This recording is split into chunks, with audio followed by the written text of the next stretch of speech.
Welcome to Zip Gun and the Turret of Pleasure.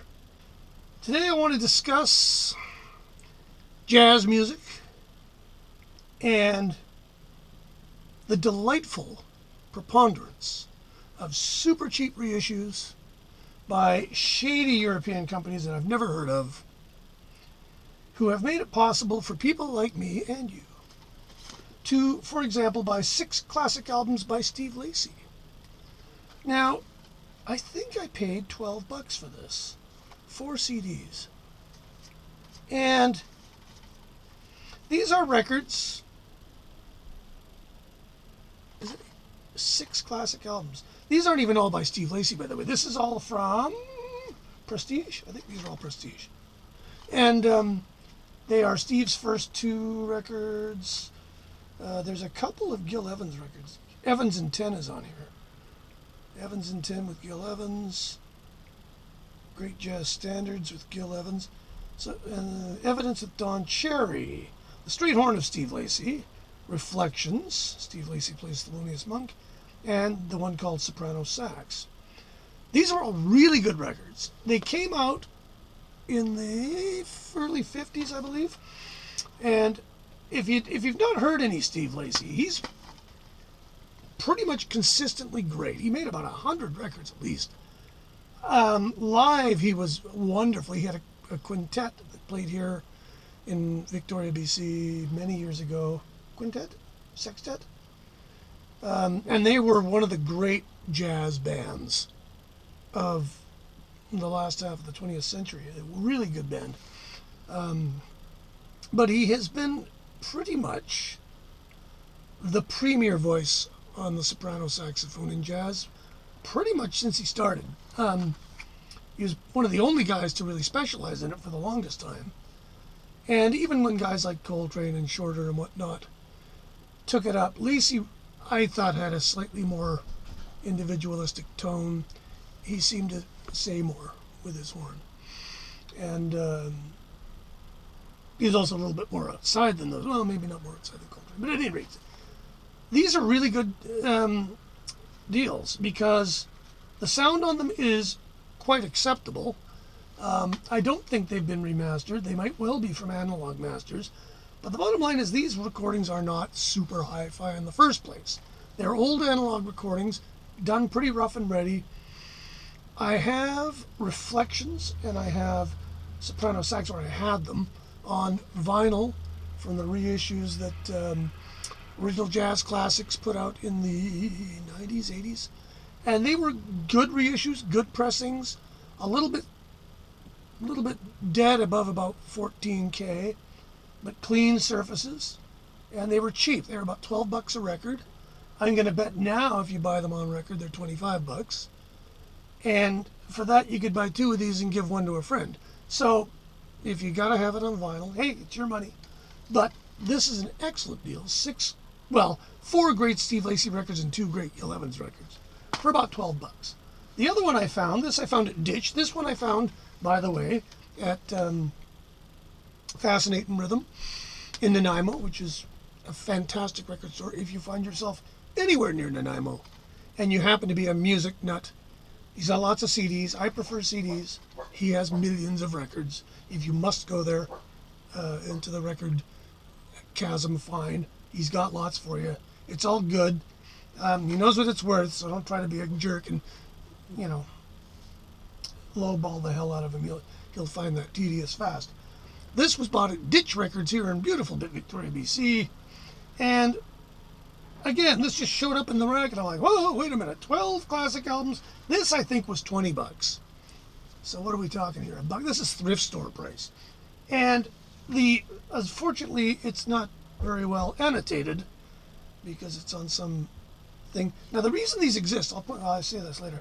Anyway, this is so much great Eric Dolphy, it's ridiculous. There's 2 records here right off the top of my head that are absolutely A+ records. There's a whole bunch here that I can kind of take them or leave them, but they all have moments of wonderfulness. Ken McIntyre's record is on here, which is hard to find, and it's a very good record. So, again, 12 records. So, the reason these are becoming more prevalent, it seems, Now again, if some of this I'm kind of remembering stuff I've read a while ago, so I might have it garbled. If I'm wrong, comments, fix it. But the last I remember was that the copyright laws in Europe are different than the copyright laws in the United States, whereupon all this stuff has been hitting public domain sooner than it might in America. And with the result that anybody can take these and put them out. Now, that's probably oversimplifying it. I'm sure hope that whoever owns the copyrights gets something out of these. Whatever the case, it can't be very much because these are really cheap, which is great for us consumers because it means you can go out and buy probably well over half the stuff Eric Dolphy ever did for the cost of 3 beers at the pub, which I think is a pretty good deal. The number of artists covered by these collections, what's the sample? Real Gone Jazz. I haven't even looked it up on the internet, and this one is, this is that label. I think Real Gone is Italian or something really. Italy was always the land of the sketchy bootleg. Enlightenment. Both of these look very deeply Italian. But at any rate, it doesn't matter. The CDs are fine, the quality. The packaging is not fantabulous. But, there is a tiny, there's some artwork. Is there a book? Does something tell me what everything is? Okay, this is where you kind of have to hold your nose. Okay, so there's an essay on Eric Dolphy. Well, that's great. Oh, they do. Okay, so they do tell you tracks, disc 1, tracks 1 to 6, originally Caribe, Prestige 1960. Okay, so they do give you the information. You got to kind of jump around. It doesn't tell you who plays on anything, which is kind of annoying. And it also doesn't mention whose name the title is under. So is Caribe an Eric Dolphy record? I don't think it is. Out There is, Here and There is, Far Cry is. Blues and the Abstract Truth was, what's his name, Oliver Nelson. Impulse. So there's Prestige, there's Impulse, there's Prestige, there's a debut. Mingus's label debut. So these are from a couple of different sources. And I'm not going to say that they're illegal, but they might be of dubious legality, but they seem to be everywhere. The police aren't stomping down on this outrageous counterfeiting of a guy who... Oh, there's the Empress. Poor old Eric Dolphy died in 1964 in Berlin, apparently of undiagnosed diabetes. And word was that the medical people there didn't want to work on a black man, so they kind of just let him die. Which is awfully sad, since this guy was great. I can recommend almost anything with Eric Dolphy on it. Certainly, if you want to hear the bass clarinet do some pretty cool things, he is your man. Fabulous alto sax player. I always thought he was the sort of logical progression of Charlie Parker myself. I'm a weirdo.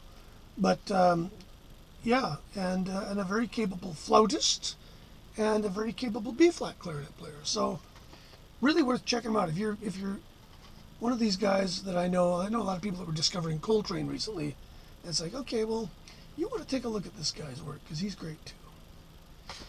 As you'll notice, today we're wearing the Kansas City Scouts jersey and the North Stars hat. I'm going to look up the last time those two teams played.